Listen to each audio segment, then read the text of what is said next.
কিন্তু বর্তমানে আবার পুনরায় নতুন জব কার্ডের জন্য আবেদন কিন্তু শুরু হয়ে গেছে এবং এখন বর্তমানে আপনি যদি জব কার্ডের ফর্মটা ফিল আপ করে আপনি জমা করে দেন সেক্ষেত্রে এখন খুব তাড়াতাড়ি ফাস্ট কিন্তু জব কার্ড কিন্তু স্যাংশন করে দেওয়া হচ্ছে। তো সেক্ষেত্রে যাদের পরিবারে কোনো রকম জব কার্ড নেই অথবা জব কার্ড আপনার ডিলেড হয়ে গেছে, নতুন করে আপনি জব কার্ড আবেদন করতে চান, সেক্ষেত্রে বর্তমানে নতুন জব কার্ডের জন্য আবেদন শুরু হয়ে গেছে। আপনি বর্তমানে নতুন জব কার্ডের জন্য যে ফর্মটা ফিল আপ করে আপনি জমা করতে পারেন। তো সেই জন্য আজকে আমরা দেখে দেবো এই ফর্মটা আপনি সঠিক পদ্ধতি এবং সঠিক নিয়মে আপনি ফর্মটা কীভাবে ফিল আপ করবেন সেটা দেখিয়ে দেবো। ফর্মের সঙ্গে কোন কোন ডকুমেন্টস আপনাকে অ্যাটাচ করে জমা করতে হবে, কোথায় জমা করবেন, কতদিনের মধ্যে জব কার্ডটি আপনার অ্যাপ্রুভ হয়ে যাবে, জব কার্ডটি আপনি কীভাবে পাবেন, কীভাবে ডাউনলোড করবেন, এখন বর্তমানে জব কার্ড হয়ে যাওয়ার পর অনলাইন থেকে ডাউনলোড করতে পারবেন, কীভাবে করবেন, সমস্ত কিছু এই ভিডিওতে আপনাদের স্টেপ বাই স্টেপ দেখিয়ে দিচ্ছি। সেই জন্য ভিডিওটা প্রথম থেকে শেষ পর্যন্ত অবশ্যই দেখবেন মনোযোগ সহকারে এবং আমাদের চ্যানেলে প্রথমবার ভিজিট করে থাকলে আমাদের চ্যানেলটিকে সাবস্ক্রাইব করে রাখুন এবং পাশে থেকে বেল আইকনটিকে অবশ্যই প্রেস করে রাখুন। তো চলুন আজকে ভিডিওটা শুরু করা যাক। তো প্রথম দেখতে পাচ্ছেন এই যে জব কার্ডের আবেদনপত্র ফর্মটা আপনি কীভাবে ফিল আপ করবেন আপনারা ভালো করে মনোযোগ সহকারে দেখে নিন। এখানে বলা হয়েছে যে ব্লক, এখানে ব্লকের নাম বসাতে হবে। তো সেক্ষেত্রে আপনারা ব্লকের নামটা বসিয়ে নেবেন। এখানে বিষয় কী বলা হয়েছে, জব কার্ডের জন্য আবেদনপত্র। এবার এখানে প্রথম বলা হয়েছে যে আমি, এখানে কার নাম লিখবেন, দেখুন যার নামে আপনি জব কার্ডটা করছেন, যাকে আপনি জব কার্ডে হেড রাখতে চান, ঠিক আছে, তার নামটা এখানে সঠিকভাবে লিখে দেবেন। লিখে দেওয়ার পর তারপর এখানে পিতা বা স্বামীর নাম, এখানে পিতা বা স্বামীর নাম ঠিক চিহ্ন মারবেন, ঠিক চিহ্ন মেরে দেওয়ার পর পিতা বা স্বামীর নামটা বসিয়ে দেবেন এবং এখানে গ্রাম পঞ্চায়েতের নামটা সঠিকভাবে লিখে দেবেন। ঠিক আছে, লিখে দেওয়ার পর এরপর কিন্তু খুবই গুরুত্বপূর্ণ, এখানে যে জব কার্ড সবাই এখন বর্তমানে আবেদন করতে পারবে এরকম কিন্তু নয়। এখানে বলা হয়েছে যাদের পরিবারে কারো জব কার্ড নেই এরকম যদি হয়ে থাকে তারা অ্যাপ্লিকেশন করতে পারবে এবং যাদের কিন্তু জব কার্ড ছিল কিন্তু জব কার্ডটি ডিলেড হয়ে গেছে সেক্ষেত্রেও কিন্তু আপনি নতুন জব কার্ডের জন্য আবেদন করতে পারবেন। ঠিক আছে, তো সেক্ষেত্রে আপনার ক্ষেত্রে কোনটা প্রযোজ্য, আপনার পরিবারে কি কারোর জব কার্ড নেই সেক্ষেত্রে আপনি নতুন জব কার্ডের জন্য আবেদন করতে পারবেন, অথবা আপনার যদি জব কার্ডটি ডিলেট হয়ে যায় সেক্ষেত্রেও আপনি নতুন জব কার্ডের জন্য আবেদন করতে পারবেন। তো সেক্ষেত্রে আপনার ক্ষেত্রে যেটা প্রযোজ্য তার উপর ঠিক চিহ্ন মারতে হবে আপনাকে। যদি আপনার জব কার্ড ডিলেট হয়ে যায় সেক্ষেত্রে এর উপর ঠিক চিহ্ন মারবেন এবং এটা কেটে দেবেন। ঠিক আছে, এখানে পরিষ্কারভাবে বলে দেওয়া হয়েছে যেটা প্রযোজ্য নয় সেটা কেটে দেবেন। ঠিক আছে, তো সেক্ষেত্রে আপনাকে যেটা হয় সেটা ঠিক চিহ্ন মারবেন, অন্যটা কেটে দেবেন। এরপর এখানে পরিষ্কার বলে দিয়েছে যে আপনি কিন্তু ভারতের স্থায়ী বাসিন্দা, আমার জব কার্ড নেই বর্তমানে, সেক্ষেত্রে আমি জব কার্ডের জন্য আবেদন করতে চাই, এরকম কিন্তু কিছু ডিটেলস বলে দেওয়া হয়েছে, এখানে ভালো করে পড়ে নিতে পারেন। এরপর এখানে কী বলা হয়েছে, এরপর কিন্তু এখানে আপনাকে সিগনেচার করতে হবে, যে আবেদনকারী, ঠিক আছে, যাকে আপনি রাখছেন আবেদনকারী হিসাবে তার এখানে সিগনেচার করতে হবে, সে এখানে সিগনেচার করে দেবে।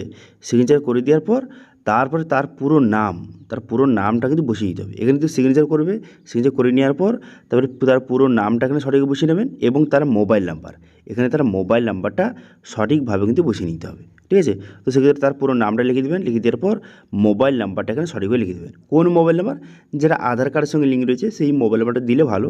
ঠিক আছে, তারপর তারিখ, যেই তারিখে আপনি কিন্তু ফর্মটা জমা করবেন সেই তারিখটা এখানে সঠিকভাবে কিন্তু লিখে দিতে হবে, সেই তারিখটা সঠিকভাবে লিখে দেবেন। এবার কী কী ডকুমেন্টস লাগবে, কার কার ডকুমেন্টস লাগবে সেটা একটু পরে আপনাদের জানিয়ে দিচ্ছি, বলে দেওয়া হয়েছে কী কী ডকুমেন্টস লাগবে, তবে এখানে বিস্তারিত আপনাদের পরে জানিয়ে দিচ্ছি কার কার কোন কোন ডকুমেন্টস লাগবে সেটা কিন্তু একটু পরে জানিয়ে দিচ্ছি। এরা গেলো প্রথম পেজের কাজ। এরপর কিন্তু আরও দুটো পেজ কিন্তু রয়েছে। ঠিক আছে, এবার সেকেন্ড পেজে চলে আসবেন। সেকেন্ড পেজে বলা হয়েছে যে পারিবারিক তথ্য সংগ্রহের ফর্ম। এবার এটা কিন্তু আপনাকে ফিল আপ করতে হবে। সেই জন্য আপনি কী করবেন, আবেদনকারীর নাম, যে আবেদন করছে তার নামটা এখানে পুনরায় সঠিকভাবে লিখে দেবেন, সবগুলো ইংলিশে ফিল আপ করবেন কিন্তু। ঠিক আছে, তারপরে পিতা বা স্বামীর নাম আপনাকে যেটা হয় সেটা আপনি সঠিকভাবে লিখে দেবেন। যদি পিতা হয়ে থাকে সেক্ষেত্রে পিতার দিকে ঠিক চিহ্ন মারবেন, ঠিক চিহ্ন মেরে আপনার বাবার নামটা সঠিকভাবে লিখে দেবেন, অথবা কোনো মহিলা যদি আবেদন করছেন সেক্ষেত্রে স্বামীর জায়গায় ঠিক চিহ্ন মেরে তার স্বামীর নামটা সঠিকভাবে লিখে দেবেন। ঠিক আছে, আপনাকে যেটা প্রযোজ্য সেটা তারপর ঠিক চিহ্ন মেরে এখানে কিন্তু তার নামটা সঠিকভাবে কিন্তু লিখে দেবেন। ঠিক আছে, লিখে দেওয়ার পর তারপর বলা হয়েছে যে পরিবারের প্রধান সদস্যের নাম কি, পরিবারের প্রধানকে, হেডকে, যদি হেড যদি যে আবেদন করছে সে নিজে যদি হেড হয়ে থাকে সে তার নাম বসাবেন, অথবা অন্য কেউ হেড থাকলে তার নামটা বসিয়ে দেবেন। তারপরে বলা হয়েছে যে বর্তমান ঠিকানা, এখন বর্তমানে ঠিকানাটা কি সে সঠিক ঠিকানাটা এখানে সঠিকভাবে বসিয়ে দেবেন। ঠিক আছে, কারেন্ট অ্যাড্রেসটা সঠিকভাবে বসিয়ে দেবেন। বসিয়ে দেওয়ার পর তারপর আপনি কী করবেন, তারপরে গ্রামের নামটা লিখে দেবেন। লিখে দেওয়ার পর মৌজা, এখানে মৌজার নামটা লিখে দেবেন। লিখে দেওয়ার পর তারপরে সংসদ, এখানে সংসদ নাম্বারটা লিখে দেবেন। ঠিক আছে, লিখে দেওয়ার পর তারপরে গ্রাম পঞ্চায়েত, এখানে গ্রাম পঞ্চায়েতটা আপনাকে লিখে দিতে হবে। এবার অনেকে বলবে যে সংশোধন নাম্বারটা কোথায় পাবো।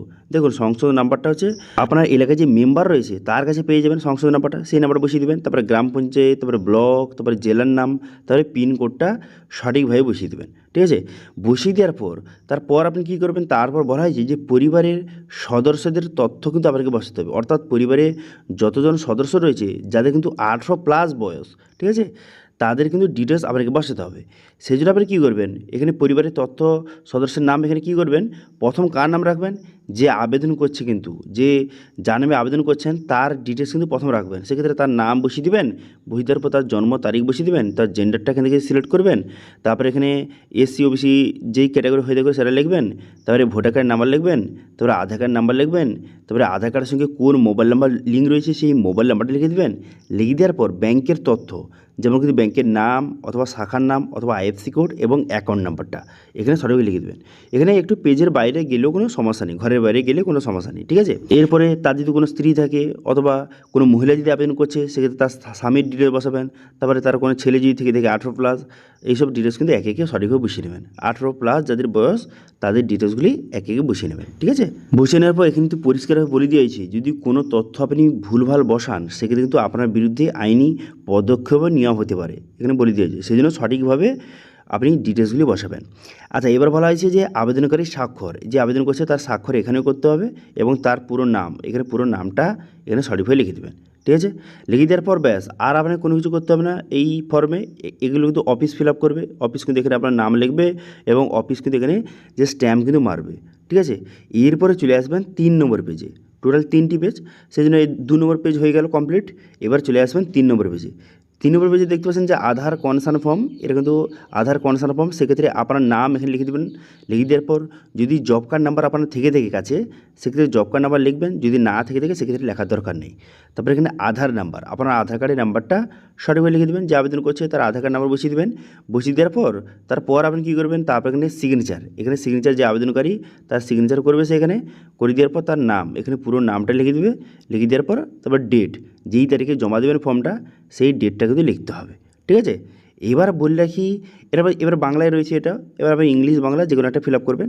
এবার মেন কথা এই ফর্মের সঙ্গে কী কী ডকুমেন্টস অ্যাটাচ করতে হবে দেখুন এখানে কিন্তু পরিষ্কার বলে দেওয়া হয়েছে কী কী ডকুমেন্টস অ্যাটাচ করতে হবে।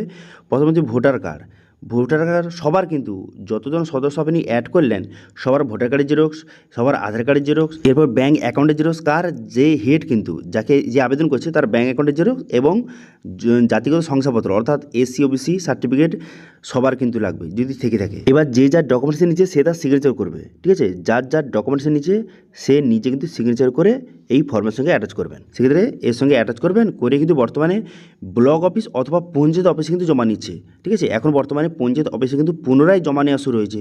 এবার অনেকে বলবে যে কেন আবার হঠাৎ শুরু হলে, কেন বন্ধ হয়ে গেছিলো? তো সেক্ষেত্রে বললে কি, বর্তমানে আপনারা জানেন যে যাদের এখন বর্তমানে ইমার্জেন্সি জব কার্ডের প্রয়োজন রয়েছে তাদের জন্য কিন্তু বর্তমানে জব কার্ড কিন্তু ফর্মটা জমা নেওয়া হচ্ছে। কারণ হচ্ছে বর্তমানে আপনারা জানেন যে প্রধানমন্ত্রী আবাস যোজনার বাড়ি অনেকে ঢুকছে। তো সেক্ষেত্রে অনেকে দেখা যাচ্ছে তাদের মধ্যে বহু মানুষের জব কার্ড কোনো কারণে ডিলেট হয়ে গেছে, জব কার্ড নেই, এরকম বিভিন্ন রকম সমস্যা কিন্তু তারা পড়েছে। তো সেক্ষেত্রে পুনরায় কিন্তু জানিয়ে দেওয়া হয়েছে যাদের যাদের ইমার্জেন্সি কোনো জব কার্ডের প্রয়োজন রয়েছে তাদের কিন্তু বর্তমানে ফর্মটা জমা নেওয়া হচ্ছে। সেক্ষেত্রে আপনার পঞ্চায়েতে গিয়ে কিন্তু সেখানে আপনি ফর্মটা জমা করে দেবেন। যদি আপনার ইমার্জেন্সি জব কার্ডের প্রয়োজন হয় সেক্ষেত্রে আপনি ফর্মটা ফিল আপ করে আপনি জমা করে দেবেন। ঠিক আছে, তো এবার বলে কি কতদিনের মধ্যে জব কার্ড হয়ে যাবে? দেখুন যেহেতু ইমার্জেন্সির জন্য জব কার্ডটি নেওয়া হচ্ছে সেই জন্য খুব তাড়াতাড়ি কিন্তু জব কার্ডটি স্যাংশন করে দেওয়া হচ্ছে। তো সেক্ষেত্রে ধরে রাখতে পারেন ওই মোটামুটি 10 থেকে 15 দিনের মধ্যে কিন্তু আপনার জব কার্ডটি স্যাংশন কিন্তু হয়ে যাবে। তারপরে আপনি কীভাবে চেক করবেন, জব কার্ডের যে অফিসিয়াল ওয়েবসাইটে গিয়ে সেখান থেকে আপনার স্টেট এবং এখানে আপনার ডিস্ট্রিক্ট ব্লক এগুলো সিলেক্ট করে আপনি খুব সহজে জব কার্ডের লিস্ট কিন্তু শো হয়ে যাবে। সেখানে আপনার নামটা আছে কি না আপনি চেক করে নেবেন। তারপরে সেখানে আপনার নাম থাকলে সেখান থেকে আপনি জব কার্ডে ডাউনলোড করতে পারেন, অথবা যে বর্তমানে পঞ্চায়েত তরফ থেকে আপনাকে জব কার্ড কিন্তু প্রোভাইড করে দেওয়া হবে। ঠিক আছে, তো এইভাবে খুব সহজে এখন বর্তমানে জব কার্ড যারা যারা তৈরি করতে চান এখন খুব ফাস্ট কিন্তু কাজ হচ্ছে। সেক্ষেত্রে আপনার যদি জব কার্ডের সত্যিকারের প্রয়োজন রয়েছে, ইমার্জেন্সি দরকার রয়েছে, সেক্ষেত্রে আপনি জব কার্ডের জন্য আবেদন কিন্তু করতে পারেন।